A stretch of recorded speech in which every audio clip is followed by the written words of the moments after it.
In your OpenVBX account, when you install one of these websites, most likely what you'll do is set up a website or an installation for each client that you want to have on this system, and you'll be consulting with those clients um, for hopefully a high monthly fee on how to use this system, or you might just do it all for them where they never even see this system.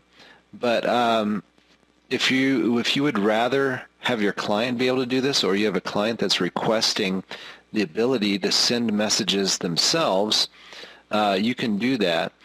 And you don't have to give them your login or anything, and you don't even have to know their login.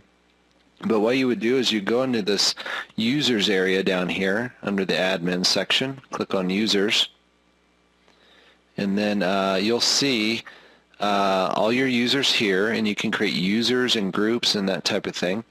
But what we want to do is create a new user. Let's move my thing over here. So we want to add a user. Click the button, add user. You get a little pop-up. You can just type in their first name and last name and an email address. And then their phone number. So you want to connect them to, I don't think you actually have to have this system or have this a phone number, but it might be handy if you want to be able to forward phone calls to them, or maybe you want to, if it's a pizza shop, you could enter the phone number of the pizza shop, and you could even set up a call flow, so if someone dials a number, you could have it forward or give the person an option, press 1 to speak to, the store or whatever, or to place an order. You can put that phone number in here.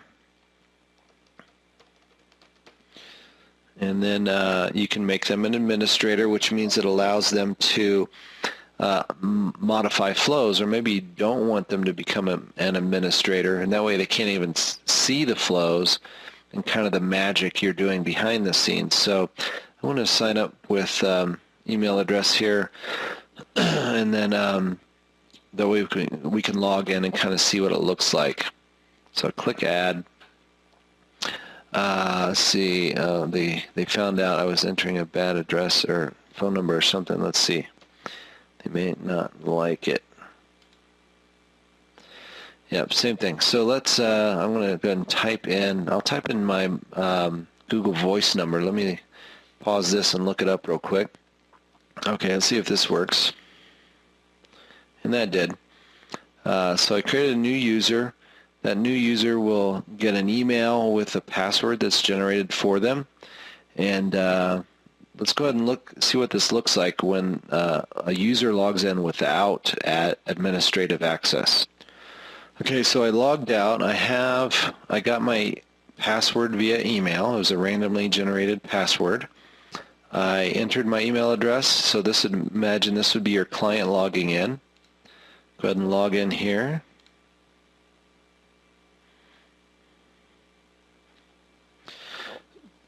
There are no messages in the inbox here, but if there were, there could be actually voicemails and that type of thing here. So now, see, they have less options here since they're not an administrator, but they do have the lists. So they can, if you want to give the client the ability to send to their list, you can do that. They click on Manage Subscriptions, and then they can click on and kind of see who's on that list, and then click over here to generate a message and send it. Now, when you set up this account, remember that you plugged in the Twilio username or the Twilio account SID and the auth token. You will want to, and that's my thought, is you'll want to have a separate account for each client, and that way when the client signs up, they attach their credit card to that account, and they will be billed separately for their usage of Twilio. That way you're not on the hook for their cost. and you don't have to worry about if they don't pay you and that type of thing. They will pay that for themselves for the cost of the sending the text messages directly. And then you can bill them separately for your services for hosting the OpenVBX website, as well as managing their account for them and consulting with them on the best ways to implement text messaging in their business. So they get billed separately for their usage, and you bill them for your time and your agreement with them. That way, there's no risk of going over limits and that type of thing. You're not at risk for that. They pay for that. Okay, well, that's how you set up a new user, and now you should be up and ready, up and running with everything you need to get busy selling this as a service to clients anywhere in the country, United States and Canada. So you might be located outside of the country, but you could have clients inside that you're working with. And thanks for watching these. Hopefully these are helpful and give you enough information, plenty of information to be able to be up and running with this right away. Thanks.